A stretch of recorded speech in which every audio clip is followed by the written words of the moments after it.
catalog. Angling can be a real game of choices. What species do we want to fish for? What lake? What depth? What lure have they been catching the fish on? Even after you choose a particular style of lure, size, color, weight, action, and many other characteristics have to be considered. One may only produce marginally, while another can load the boat. Oh, there we go.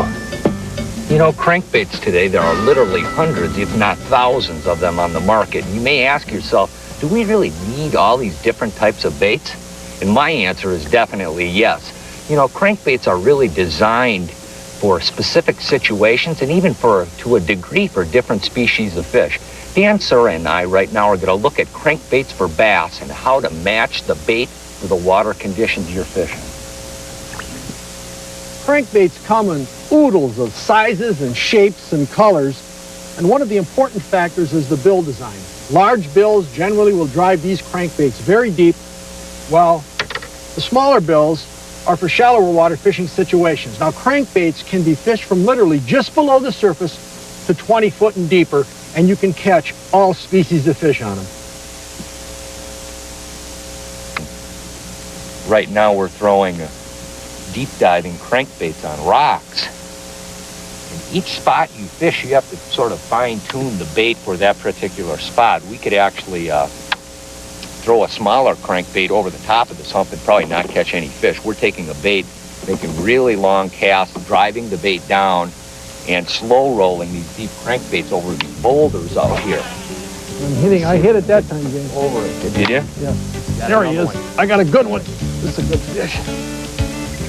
Crankbaits catch a lot of bass and some really big ones. And this one's sounding. He didn't come up, which is interesting. He's just really tough.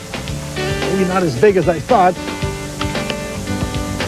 The whole purpose of picking the crankbait is to get the proper depth control.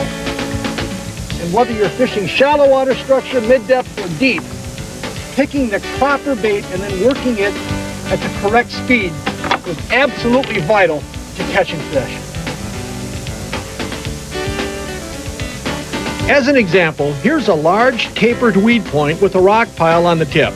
Now, if fish are concentrated in the 4 to 6 foot depths, a shallow running number 5 fat rep is the right lure. However, if the fish are in the 6 to 10 foot range, then a number 7 fat rep will run at the proper depth to reach the top of the weeds. If bass are concentrated on the deep weed edge, a deeper diving Risto wrap cast parallel to the weed line is the lure of choice. Or, if the fish move deeper onto a 12-foot rock pile, a down deep fat wrap is the proper lure to reach the deepest end of this spot.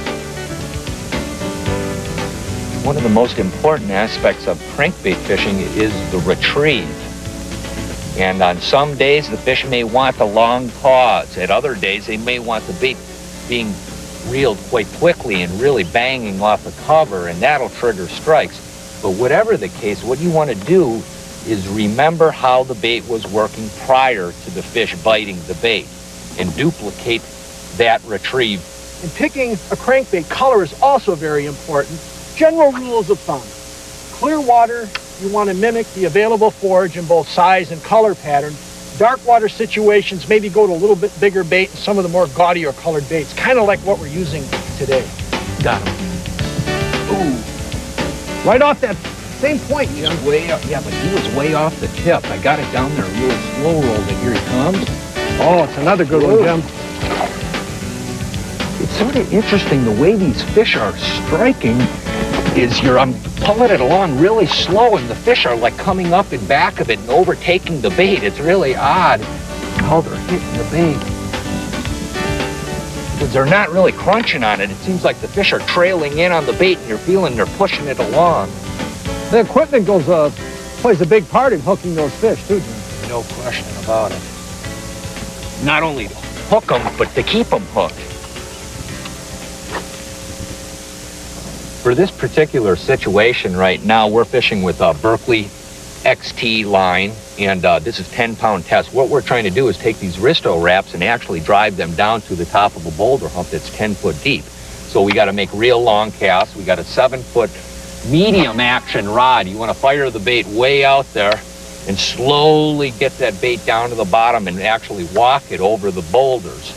But this rod here works for this particular situation. If we went to shallower weeds, a little bit different rod might be a little bit more appropriate. When you're fishing into that shallower weedy cover situation, you want to beef up your line, maybe 12, maybe 14, maybe 17 pound test, and use a 7-foot medium action rod with a fast tip so that as you make contact with the weeds, you can give the bait a rip, pop it free, and get bit.